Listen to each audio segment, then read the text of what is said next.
क्या होती है, ये क्यों बनाई जाती है और इसको कैसे चुना जाता है, आज हम इस विषय पर बात करेंगे। नमस्कार, मेरा नाम अभिषेक है और आप इस चैनल पर जुड़े हैं सामान्य जानकारी से जुड़े हुए मुद्दों पर बात करने के लिए।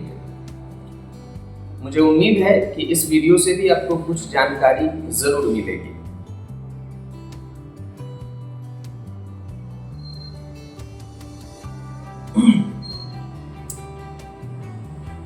क्या आपने कभी सोचा है कि भारत की राजधानी दिल्ली ही क्यों है, या राजधानी किसे कहते हैं? जैसे बिहार की राजधानी पटना है तो पटना ही क्यों है, समस्तीपुर या दरभंगा क्यों नहीं? तो आज हम इसी बात पर चर्चा करेंगे कि राजधानी एक्चुअली डिसाइड कैसे होता है कि किसको आप राजधानी बोलिएगा।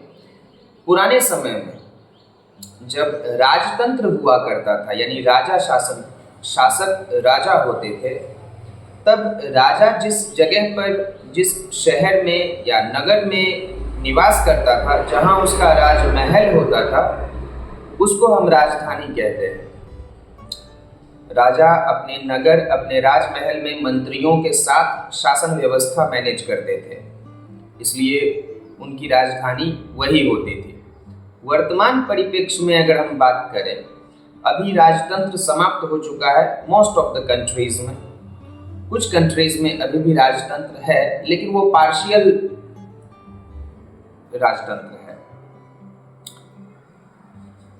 हमारे यहाँ फिलहाल गणतंत्र है, लोकतंत्र है। गणतंत्र, लोकतंत्र जिसमें जनता का शासन चलता है। तो यहाँ तो कोई राजा निवास करेगा नहीं, यहाँ निवास करेंगे जनता के प्रतिनिधि, जैसे प्रधानमंत्री और बाकी जो आप लोकसभा से चुने हुए उम्मीदवारों को जिनको चुनते हैं, वो जहाँ पर निवास करेंगे। उनके निवास करने से मैटर नहीं करता है, क्योंकि मंत्री कहीं भी निवास कर सकते हैं, लेकिन उनका जो ऑफिस होगा, जिस ऑफिस में वो अपना काम करेंगे, वो ऑफिस जिस जगह पर होगा, उसको हम गणतंत्र में, लोकतंत्र में राजधानी कहते हैं।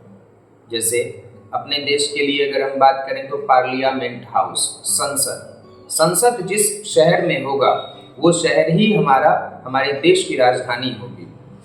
अगर हम राज्य के परिप्रेक्ष्य में बात करें, अपने बिहार के परिप्रेक्ष्य में बात करें, तो बिहार का विधानसभा जिस शहर में होगा, वो शहर बिहार की राजधानी होगी।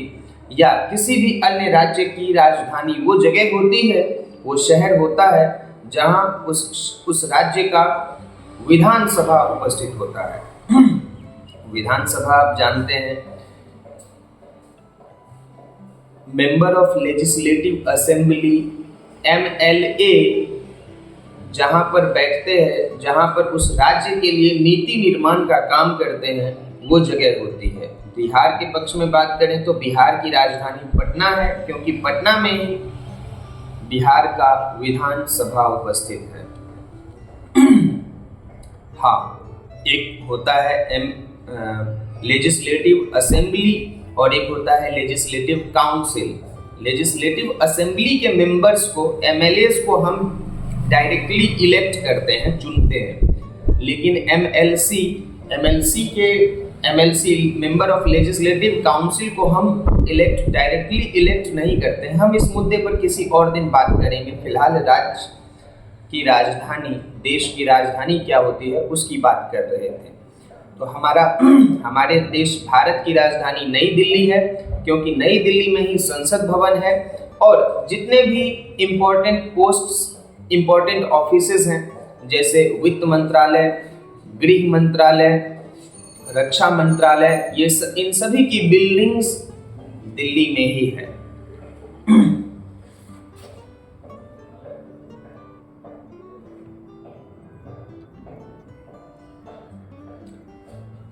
अब राजधानियां भी एक से ज्यादा हो सकती हैं। जिस तरह हमारे देश की आर्थिक राजधानी मुंबई को माना जाता है। क्यों? क्योंकि मुंबई में ही ये ट्रेड से संबंधित जो भी ऑफिसेस हैं, वित्त से संबंधित, बिजनेस से संबंधित, वो मुंबई में उपस्थित हैं। अगर हम इसी पक्ष में आपसे पूछें कि एक ऐसा देश का नाम बताइए जिसके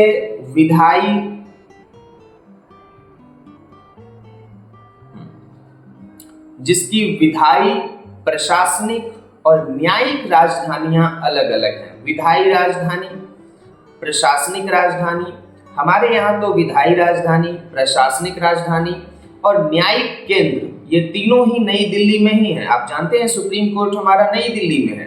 कल के डेट में सुप्रीम कोर्ट किसी और शहर में भी लाया जा सकता है। तो आपको बताना है, हाँ, विधायी राजधानी, प्रशासनिक राजधानी। प्रशासनिक राजधानी में ये जो मंत्रालय है, ये मंत्रालय जहाँ पर होती हैं उसको कहते हैं प्रशासनिक राजधानी। और विधायी राजधानी सिर्फ उसको कहेंगे जहाँ पर आपका संसद भवन, पार्लियामेंट जहाँ पर होता है। उसमें एक एग्जाम्पल, आपको बहुत अच्छा एग्जाम्पल मिलेगा साउथ अफ्रीका का। साउथ अफ्रीका की तीनों ही राजधानियां अलग अलग हैं, प्रशासनिक राजधानी, विधायी राजधानी और न्यायिक केंद्र। साउथ अफ्रीका की राजधानी, प्रशासनिक राजधानी प्रिटोरिया है, जबकि विधायी राजधानी केप टाउन है और उसका न्यायिक राजधानी ब्लोएम फाउंटेन है साउथ अफ्रीका का। ये हो सकता है आपसे किसी एग्जाम में भी पूछ दिया जाए कि एक देश जिसकी 3 राजधानियां हैं, 3 अलग अलग राजधानियां हैं, तो 3 राजधानियां अलग अलग होने का मतलब ये नहीं है कि एक ही चीज तीनों जगह पर है। हाँ, प्रशासनिक राजधानी अलग होगा जहाँ संसद भवन, मेन ऑफिसेस, मंत्रालयों का ऑफिस एक अलग शहर में होगा। विधायी राजधानी यानी जहाँ पर नियम कानून बनाए जाते हैं, जहाँ पर संविधान बनाया जाता है, संशोधित किया जाता है, या उसमें कोई नया नियम, कोई कानून जोड़ा जाता है, वो अलग जगह पर होती है। और न्यायिक केंद्र यानी सुप्रीम कोर्ट उस कंट्री का एक अलग शहर में हो सकता है। एग्जाम्पल के लिए साउथ अफ्रीका आपने देख ही लिया।